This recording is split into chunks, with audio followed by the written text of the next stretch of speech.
Good morning everybody. बेटा हमारा revision test 1 हो चुका है। अब हम रिवीजन टेस्ट 2 की प्रिपरेशन कर रहे हैं, जिसमें हम रिवीजन्स कर रहे हैं। कल हमने लोकोक्तियां शुरू की थी रिवाइज करनी। ओके, कुछ लोकोक्तियां हमने रिवाइज की थी, कुछ रह गई थी, हम कंटिन्यू कर रहे हैं। 5 लोकोक्तियां हमने की थी, छठी लोकोक्ति से शुरू कर रहे हैं। दूध का जला छाछ भी फूंक फूंक कर पीता है। दूध का जला छाछ भी फूंक फूंक कर पीता है। छाछ का मतलब होता है लस्सी। अगर कोई गरम गरम दूध पी ले, उसका मुंह जल जाए, तो लस्सी तो ठंडी होती है ना, वो लस्सी को भी फूंक फूंक कर पिएगा, फूंक मार कर पिएगा, ताकि कहीं दोबारा मेरा मुंह ना जल जाए। इसका मतलब क्या है? एक बार धोखा खाकर सचेत रहना। एक बार किसी को धोखा मिला तो वो दूसरी बार धोखा नहीं खाना चाहता। ठीक है। रोहन की मोटरसाइकिल से दुर्घटना क्या हो गई? वह साइकिल भी डर डर कर चलाता है। इसी को कहते हैं दूध का जला छाछ भी फूंक फूंक कर पीता है। Okay, clear? नेक्स्ट इज अधजल गगरी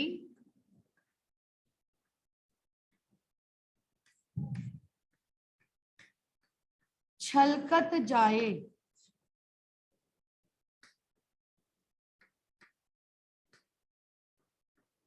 अधजल गगरी, गगरी का मतलब है घड़ा। कोई घड़ा है, घड़े में, अच्छा घड़ा छोड़ो, छोटी सी उदाहरण लेते हैं। आपके घर में लोटा होता है जिसको आप गड़वी कहते हो, है ना? अगर तो उसमें पूरा भरा हुआ है, अगर वो, ठीक है, पूरे से थोड़ा सा कम है अगर, तो उसमें से ज्यादा नहीं छलकता वो। ठीक है। लेकिन अगर उसमें थोड़ा सा दूध या थोड़ा सा पानी हो, हम उसको उठा लेते हैं, एकदम से छलकता है वो, हाँ या ना?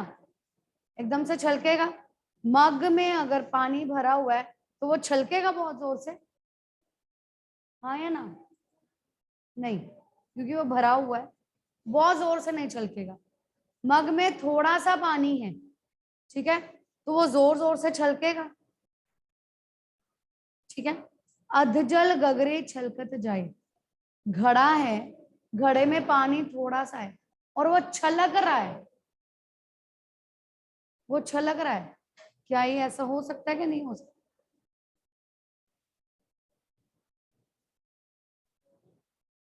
ठीक होगा उसका छलकना?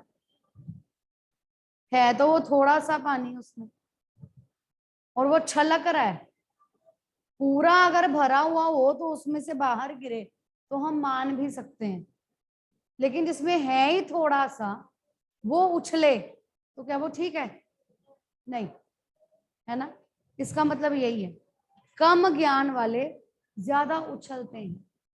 ज्ञान तो इतना है नहीं, कोई व्यक्ति है, नॉलेज उसको इतनी है नहीं, और वो ज्यादा अपनी डींगे मारे, ज्यादा उछले, तो क्या वो सही है? नहीं। सोहन ने सेकंड डिवीजन से बीए क्या पास कर लिया, पूरे गांव में रौब जमाता फिर रहा है। इसी को कहते हैं अधजल गगरी छलकत जाए। थोड़ा सा है लेकिन दिखावा ज्यादा कर रहा है। ठीक। नेक्स्ट, एक मछली सारे तालाब को गंदा करती है।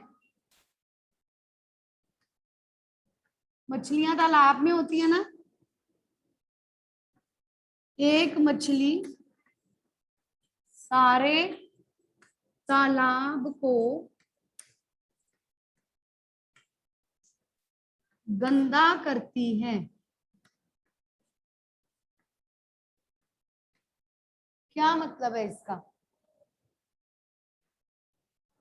एक बुरे की बुराई सबको बुरा बना देती है। गलती एक व्यक्ति करता है और सब बुरे बन जाएं जो उसके साथ रहते हैं।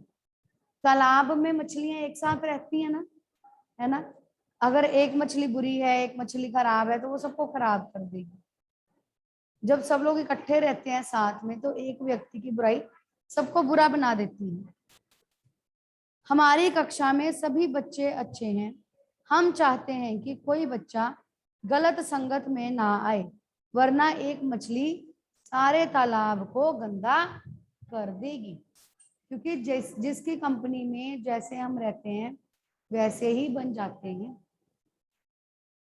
तो हमारी क्लास में सब बच्चे अच्छे हैं। हम नहीं चाहते कि हमारी क्लास में कोई भी किसी बुरी संगति में पड़े, क्योंकि हम नहीं चाहते कि एक मछली सारे तालाब को गंदा करे। क्लियर? नेक्स्ट, भैंस के आगे बीन बजाना। कभी देखा है भैंस के आगे बीन बजाई जाए? किसके आगे बीन बजाई जाती है? सांप के आगे। तो भैंस के आगे बीन बजाना कैसा होगा? हाँ, भैंस को कुछ समझ में आएगा कि बीन क्यों बजाई जा रही है? हैं? क्या कह रहे हैं? अच्छा, ओके, चलिए। लापरवाह को दुखड़ा सुनाना या अनपढ़ के सामने ज्ञान की बातें करना। भैंस के आगे बीन बजाना, अनपढ़ के आगे ज्ञान की बातें करना। इसीलिए मैंने पूछा था ना कि उसके आगे अगर बीन बजाई जाएगी तो उसको कुछ समझ में आएगा? नहीं आएगा। आजकल के नेताओं को अपनी परेशानी बताना भैंस के आगे बीन बजाने जैसा है। बेटे इसको पहनो।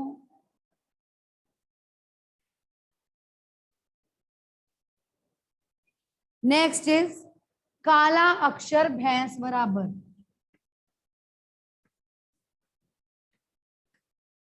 काला अक्षर भैंस बराबर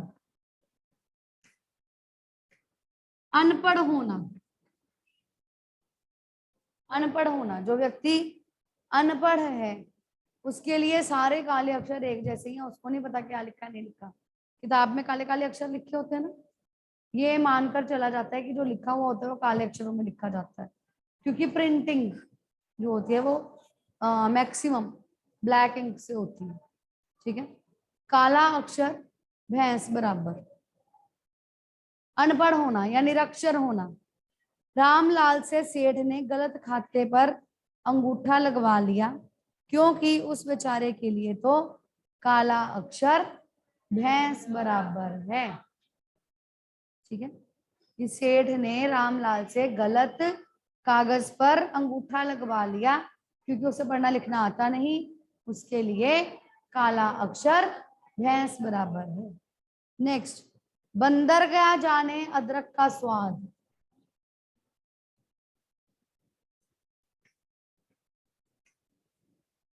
बंदर क्या जाने अदरक का स्वाद।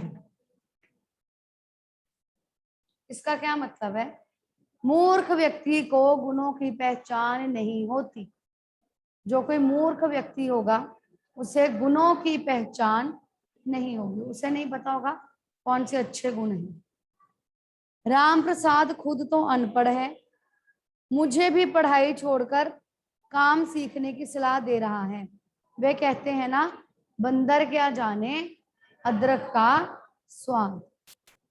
ऊंट के मुंह में जीरा। इतना बड़ा ऊंट और उसके मुंह में जीरा डाल दो,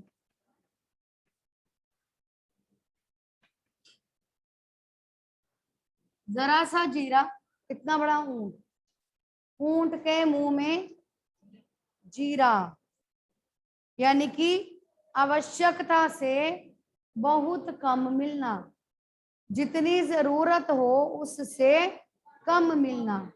बाढ़ पीड़ितों के लिए, बाढ़ पीड़ित कौन होते हैं?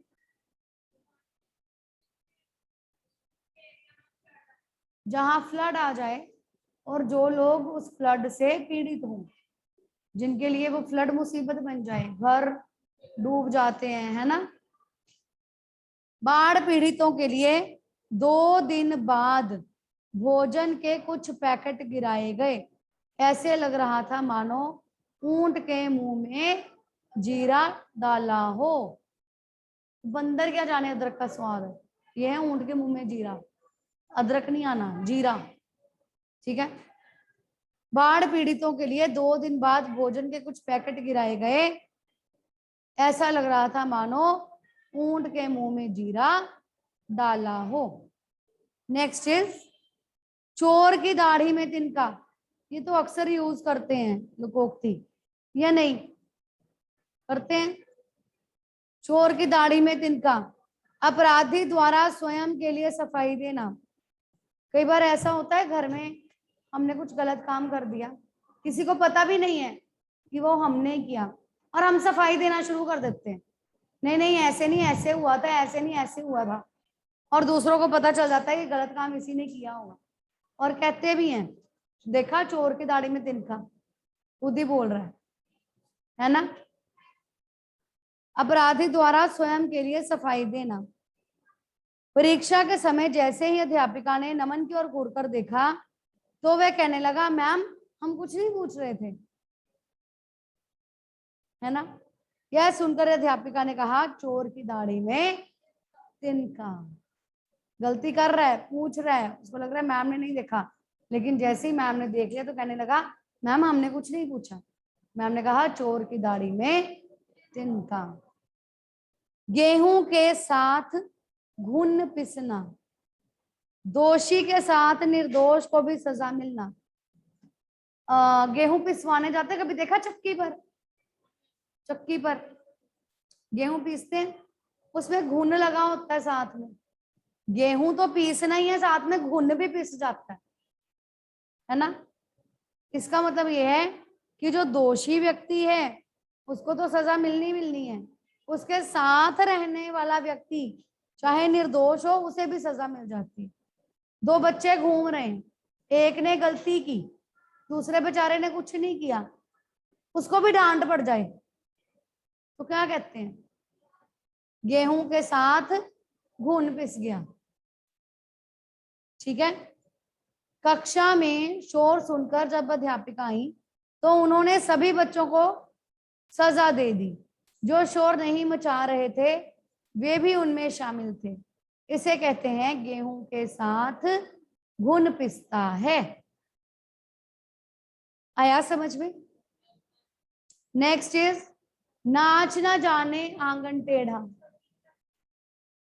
ओके, एक और कर लेते हैं। नाच ना जाने आंगन टेढ़ा। नाच ना जाने आंगन टेढ़ा मतलब हमें कोई काम आता नहीं है और हम किसी दूसरे में दोष निकालें। मान लो किसी की लिखाई बहुत गंदी है, सुंदर सुंदर नहीं लिखा, उसे किसी ने कह दिया तुमने तो बहुत गंदा लिखा, तुम्हारी लिखाई सुंदर नहीं है, और वो कही ये पेन नहीं खराब है, मैं क्या करूं। इसका मतलब नाच ना जाने आंगन टेढ़ा। नाचना खुद को नहीं आता, और अगर कहे कि कोई तुम्हें नाचना नहीं आता है तो अगर तुम कहो ये तो आंगन ही खराब है, टेढ़ा है, मैं क्या करूं, तो इसका मतलब कसूर आंगन का नहीं आपका है। अपनी गलती छिपाने के लिए दूसरों पर आरोप लगाना। शोभा को कंप्यूटर चलाना नहीं आता पर वह अपनी बात छिपाने के लिए कह रही थी कंप्यूटर ठीक नहीं है। यह सुनकर रूपाली ने कहा नाच न जाने आंगन टेढ़ा। ठीक है। हमारे सिलेबस में बेटा 1 to 13 लोकोक्तियां हैं। अगर किसी को कोई लोकोक्ति समझ में नहीं आई तो प्लीज रेज योर हैंड्स और मुझसे पूछ लीजिए, ऑनलाइन ऑफलाइन सभी। अगर कुछ नहीं समझ में आया तो प्लीज पूछ लीजिए बेटा।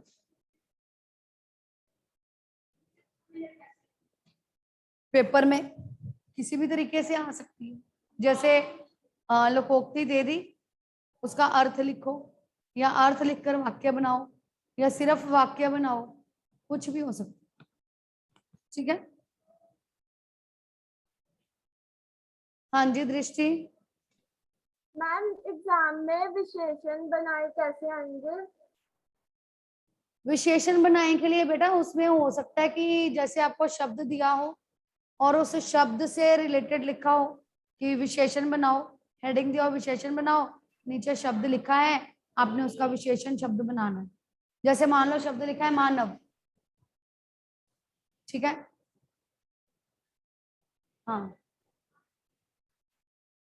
ठीक है, कुछ भी शब्द दिया हुआ है जैसे आपकी बुक में दिए हुए है ना कि शब्द दिया हुआ है उससे आपने विशेषण शब्द बनाना है, ठीक है। जैसे सच, सच से बन गया सच्चा, सच शब्द है, सच से बन गया सच्चा, सच्चा विशेषण शब्द हो गया, ठीक है।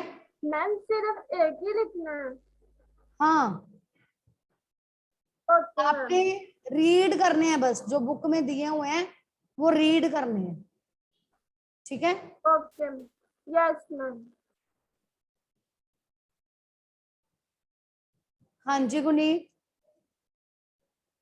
मैम 11th वाला समझा दो, बंदर क्या जाने अदरक का स्वाद। बंदर क्या जाने अदरक का स्वाद। कोई मूर्ख व्यक्ति है उसको गुणों की पहचान नहीं होती। यहाँ बंदर को मूर्ख कहा है और अदरक को गुणवान कहा है। अदरक में बहुत सारे गुण होते हैं। राम प्रसाद खुद तो अनपढ़ है और मुझे भी कह रहा है कि पढ़ाई छोड़कर काम सीख लो, कि तुम पढ़ना छोड़ दो, मैं भी काम करता हूँ तुम भी काम ही कर लो, पढ़ने की क्या जरूरत है। तो कहते हैं ना कि बंदर क्या जाने अदरक का स्वाद। अब उसे क्या पता कि पढ़ाई की क्या वैल्यू है, ठीक है गुनीत। हाँ जी बेटा गुनीत। 7th, अधजल गगरी छलकत जाए। जिस व्यक्ति में नॉलेज कम हो, जिसमें ज्ञान कम हो, वो ज्यादा उछलता है। मोहन ने 2nd डिवीजन में बीए पास कर ली और पूरे गांव में रौब जमा रहा है, इसी को कहते हैं अधजल गगरी छलकत जाए। ज्ञान उसमें बहुत कम है लेकिन उछलता ज्यादा है। Okay, any other doubt? किसी को कोई डाउट? नो, चलें आगे। ओके बेटे, अब हम नेक्स्ट टॉपिक जो एक डिस्कस करने जा रहे हैं,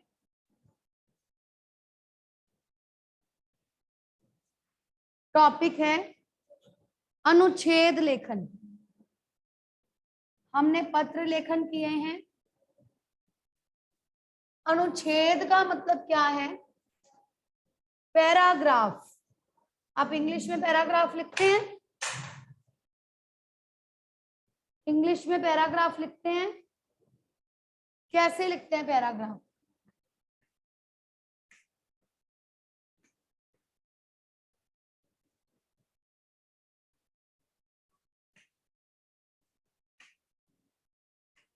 पैराग्राफ का मतलब है, आपकी कॉपी का पेज है ये, ठीक है।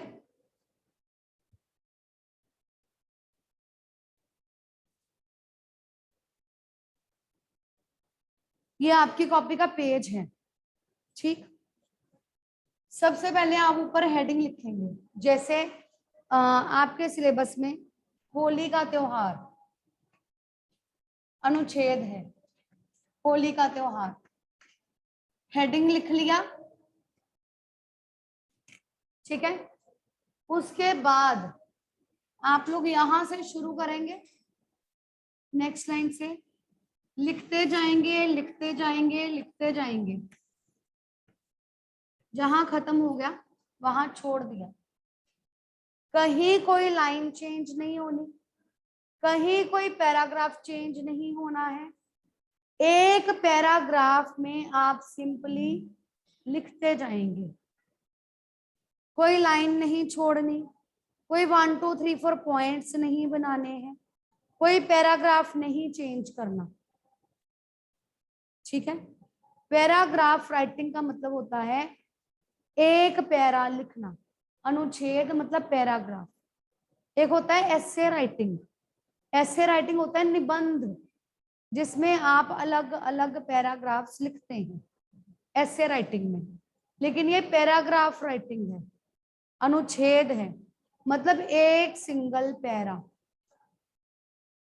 Okay, is it clear? आगे की बात करें अब जो मैं बातें आगे आपको बताने जा रही हूँ बहुत ज्यादा ध्यान से सुनना। कुछ बच्चे क्या कर देते हैं, खत्म हो गया, गेट अप, उठिए वहां से, यहाँ आइए फर्स्ट टेबल पर, कॉपी लेकर आ जाइए बस। कुछ बच्चे क्या करते हैं, जैसे होली का त्योहार अनुच्छेद है, अनुच्छेद खत्म हो गया, नीचे होली का सीन बना दिया। दैट इज रॉन्ग, गलत है। कोई सीन नहीं बनाना, कोई पिक्चर नहीं बनानी, ठीक है। या यहाँ पर नीचे बड़ा बड़ा लिख देते हैं धन्यवाद, गलत है, कुछ नहीं लिखना। जब आप अनुच्छेद खत्म करते हैं तो कुछ लोग कहते हैं इसलिए हमें होली का त्योहार मनाना चाहिए, होली मेरा मनपसंद त्योहार है। No, that is wrong. आपने अनुच्छेद में अपनी बात नहीं लिखनी, मैं ऐसे करता हूं, मैंने ऐसे किया, मुझे ये अच्छा लगता है, मैं ये मनाता हूं। नो, ठीक है। सिंपल आप पैरा से शुरू करेंगे, सिंपल आप खत्म कर देंगे। क्लियर? उसके बाद जो बातें बताने जा रही हूँ ये हमने पत्र लेखन के समय भी की थी, और यही बातें अनुच्छेद में किसी भी राइटिंग स्किल में मैटर करती हैं। सबसे पहली बात है प्रारूप। प्रारूप का मतलब है फॉर्मेट। अब फॉर्मेट जो मैंने ये फॉर्मेट बता दिया, एक पैरा लिखना है, लाइंस नहीं लिखनी, पैराग्राफ चेंज नहीं करना, कोई पिक्चर नहीं बनानी, कोई धन्यवाद नहीं लिखना, कोई नीचे बड़ी बड़ी कोटेशन नहीं लिखनी, कुछ नहीं बेटे, मास्क, ठीक है। ये आपने ये फॉर्मेट है, इस फॉर्मेट को आपने ऐसे ही लिखना है, ठीक है। उसके बाद नेक्स्ट है विषय वस्तु। विषय वस्तु का मतलब होता है कंटेंट। कंटेंट, हमारा जो कंटेंट है वो रिलेटेड टू टॉपिक होना चाहिए। इधर उधर की बातें नहीं करनी, कुछ सोच नहीं रहा तो ये भी लिख दो, ये भी लिख दो, ये भी लिख दो, जो मर्जी लिख दो। नो, रिलेटेड टू टॉपिक, ठीक है। उसके बाद नेक्स्ट चीज है प्रस्तुति। विषय वस्तु और प्रस्तुति दोनों आपस में जुड़ी हुई बातें हैं, ठीक है। विषय वस्तु मतलब कंटेंट, प्रस्तुति मतलब प्रेजेंटेशन, आप उसको प्रेजेंट कैसे कर रहे हैं। इसके साथ ही है वाक्य निर्माण। ये तीनों चीजें एक साथ चलती हैं। प्रेजेंटेशन का मतलब क्या है, वाक्य निर्माण का मतलब है सेंटेंस फॉर्मेशन। जब आप अपना कंटेंट लिखते हैं उसे आप कैसे प्रेजेंट करते हैं, और आपकी प्रेजेंटेशन आपके सेंटेंस फॉर्मेशन पर डिपेंड करती है, ठीक है। आप जो भी कंटेंट लिखते हैं, जो भी लिख रहे हैं, वो सेंटेंसेस एक दूसरे के साथ जुड़े होने चाहिए। ऐसा नहीं होना चाहिए कि पहले कुछ लिखा, फिर कुछ लिख दिया, फिर कुछ और लिख दिया। सपोज होली का त्योहार ले लो, आपने लिखना शुरू किया होली क्यों मनाते हैं, फिर आपने लिखा होली कैसे मनाते हैं, ठीक है। फिर आपने लिखा होली के दिन क्या क्या होता है, फिर लिखा कि होली के दिन लोग क्या करते हैं जो नहीं करना चाहिए, ठीक है। जब आप यहाँ पे पहुंचे कि होली के दिन लोग क्या करते हैं जो नहीं करना चाहिए, आपको अचानक से याद आया कि मैंने ऊपर जो लिखा था होली क्यों मनाते हैं उसके साथ तो कुछ लिखना रह ही गया, तो आपने यहाँ लिखना शुरू कर दिया। दैट इज रॉन्ग, वो गलत है, ठीक है। आपको जब भी अनुच्छेद आता है, टॉपिक दिया जाता है, आप उसके बारे में पहले सोचिए कि इसमें मुझे क्या लिखना है, इसमें क्या लिखना है, उसके बाद क्या लिखना है, फिर लिखना शुरू कीजिए। सेंटेंसेस आपस में एक दूसरे के साथ जुड़े होने चाहिए। बेटा इसको बाद में खोल लेना। सेंटेंसेस आपस में एक दूसरे के साथ जुड़े होने चाहिए, ठीक है। प्रेजेंटेशन में गड़बड़ नहीं होनी चाहिए। सिंपल शॉर्ट सेंटेंसेस लिखिए, जो बात आपने पहले लिख दी उसके बाद आपने नेक्स्ट लिख दिया, फिर पहले वाले से रिलेटेड आगे नहीं लिखेंगे। अपने थॉट्स को पहले ही ऑर्गेनाइज करके रखो। Organisation of thoughts should be there. ठीक है, समझ में आ रहा है सबको? उसके बाद नेक्स्ट है भाषा। भाषा का बहुत ध्यान रखिए, क्योंकि जब मैंने अभी टेस्ट चेक किए हैं तो मैंने ये देखा है कि पंजाबी लैंग्वेज को हिंदी में लिखा हुआ है, गलत है। हिंदी के शब्दों का प्रयोग करना है, पंजाबी के शब्दों का प्रयोग नहीं करना। हिंदी में इसलिए शब्द है, इसलिए नहीं है। किसी ने टेस्ट में लिखा होता है इसलिए, नो, ऐसे इसलिए, दिस इज रॉन्ग। इसलिए